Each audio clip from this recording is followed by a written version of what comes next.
Zaten kamuoyunun malumudur. Bir tane saldırgan il başkanımıza gelerek mescitte namaz kılan il başkanımız ve il sekreterimizi gelip arkadan döner bıçağıyla bıçaklamak suretiyle yaralıyor.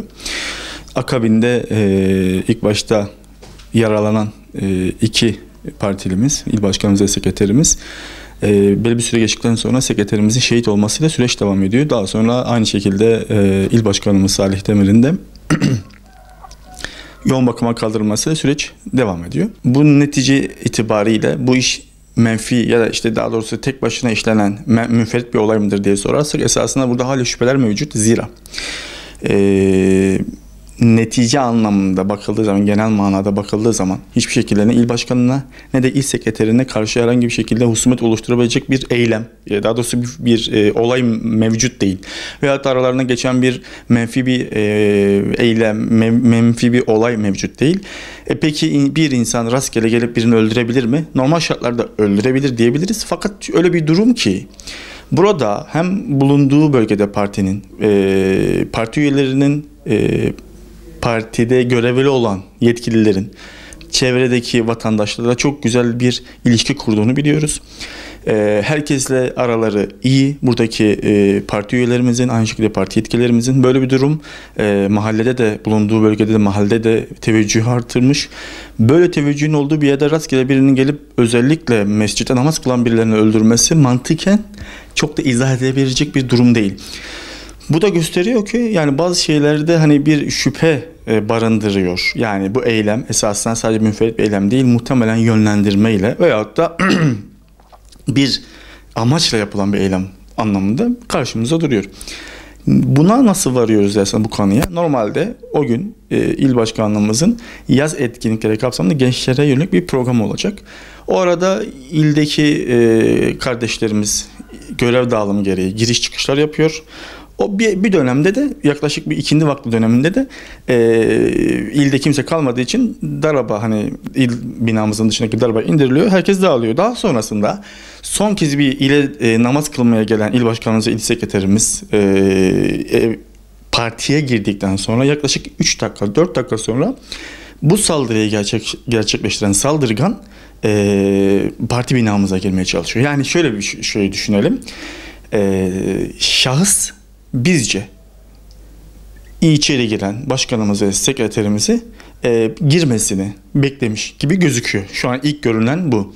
Neden diye böyle bir şüphe oluşuyor derseniz, daha öncesinde hiçbir şekilde içeride kimse varken ve toplu insanlar, toplu üyelerimiz orada etkinlik için bulunurken hiçbir şekilde girişimde bulunmayan kişi nedense iki kişi içeri girdikten 2-3 dakika sonra girip eylemini gerçekleştiriyor. Hani eğer bir insan öldürmeye azmetmişse kendine veyahut da iddia edildiği gibi kafası bozulup birilerini öldürmeye niyetlenmişse içeride kimin olduğuna bakmaz, kaç kişi olduğuna bakmaz. Rastgele gelip dalar, ya birilerini katleder ya birilerini yaralar veyahut da orada kendisi derdest edilir. Fakat öyle bir durum ki il sekreterimiz ve il başkanımızın dışında binada o günkü program gereği kimse yokken namaz kılmak için sadece uğrayan iki üyemizi, parti yetkilimizi gelip maalesef saldırıyla baş başa bırakıyor. Saldırı uğratıyor şahıs. Ya bunların tamamı tabii konuşurken esasında bizi zorlayan hususlar. Yani insan konuşurken o süreci tekrar gözünde canlandırdığı için bazı şeyleri tabii ifade etmekte zorlanıyoruz ama bu sürecin gerçekten ciddi bir takibinin yapılması gerekiyor. İşi sadece bir münferit olay gibi bakmamak gerekiyor. Peki bu işin hiç mi arka boyutu yok? Tabii ki var. Bakın, genel seçim bir dönemi geçirdik. Ve o seçim döneminde Hüdapar'a etmedikleri hakaret, etmedikleri iftira kalmadı.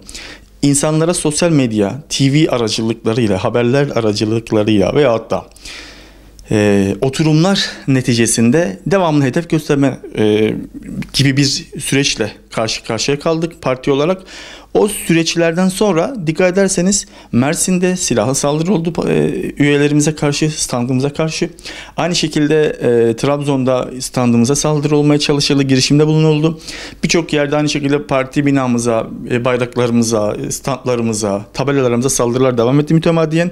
Yani esasında hedef gösterilen partimiz en sonunda böyle menfur bir olayın hedefi ve mağduru haline getirildi.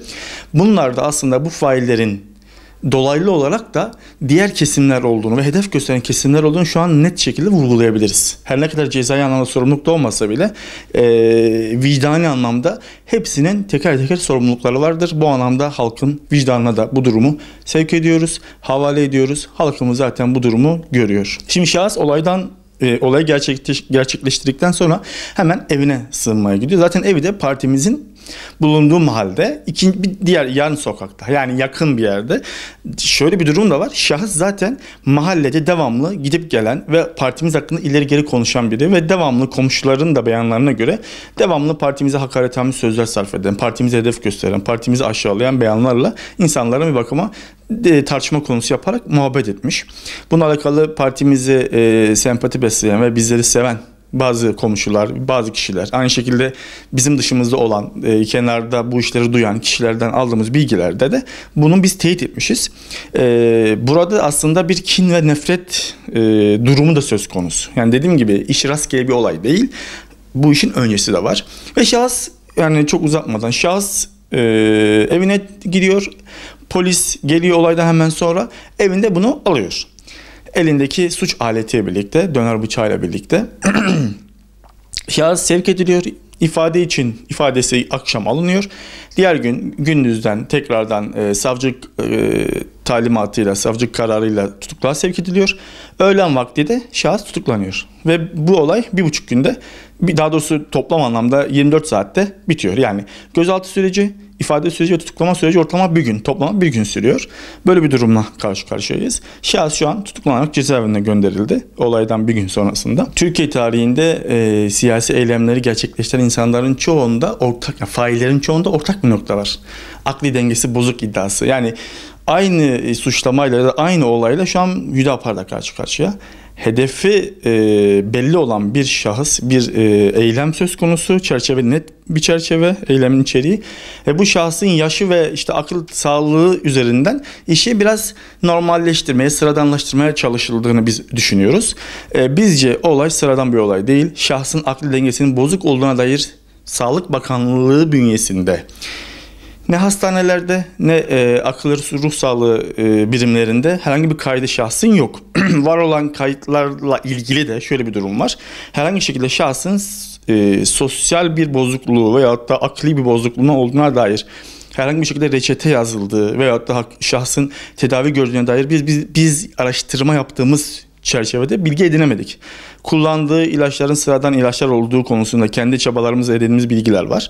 Yani netice anlamında bakacak olursak şahsın akli dengesinin bozuk olduğuna dair ne dosyaya ya da ne sürece yansıyan bir evrak söz konusu. Bu da şunu gösteriyor: şahsın hiçbir şekilde sağlık sorunu olmadığını, akli dengesinin bozuk olduğuna dair bir belge veyahut da rapora rastlamadığımızdan dolayı şahsın akli dengesinin yerinde olduğunu düşünüyoruz.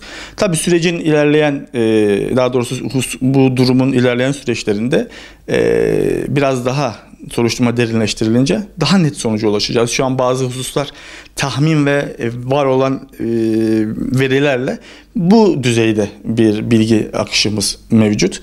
Bunlar ne zaman netleşir? Bunlar soruşturma netleşince, derinleşince, evraklar dosyaya girince, bazı araştırma sonuçları netleşince daha net olacak. Daha net bilgi verebileceğiz. Ama şu aşamada bir şüphe mevcut. Bu şüphenin de dediğimiz gibi şahsın akli dengesinin bozuk olduğuna dair bir işaret oklarını da biz görmüyoruz bu durumda, bu süreçte. Şuraya da gelelim. Aslında neden akli dengesinin bozuk olmadığına biraz daha kani oluyoruz. Şimdi olayın ilk başlangıcında şahıs saldırgan yani şeye girmiyor. İl başkanımız binasına girmiyor. Nereye giriyor? İl başkanlığımıza bitişik olan Kadın Kolları Teşkilatımızın odalarına, hani bir bina eklentisimiz var. Oraya giriyor. Orada bulunan bir parti üyeli kardeşimiz, bir kız kardeşimiz orada namaz kılarken şahıs geliyor, orada küfür ediyor.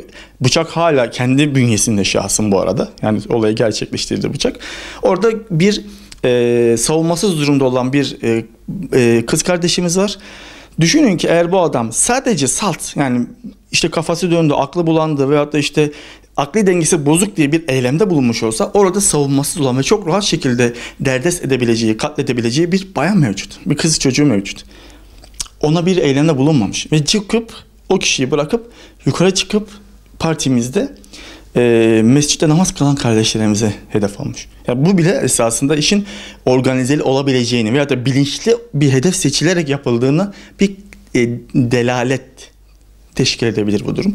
Bu durum tabii yine bir soru işareti olarak kenarda dursun. Bu durumu ortaya çıkaracak olan tabii ki kolluk kuvvetleriyle birlikte çalışan savcılık makamıdır. Aynı şekilde mahkeme makamlarıdır. Adalet Bakanlığı'nın bu konuda ciddi anlamda üzerine eğilerek bu sürecin aydınlığa kavuşturulması gerekmektedir. Bizim beklentimiz bu yöndedir. İnşallah da süreç aydınlığa kavuşacak diye biz umuyoruz. Bununla alakalı bizim parti yetkililerimiz de dahil olmak üzere, hukukçularımız bize dahil olmak üzere işin başındayız. Süreci takip ediyoruz titizlikle.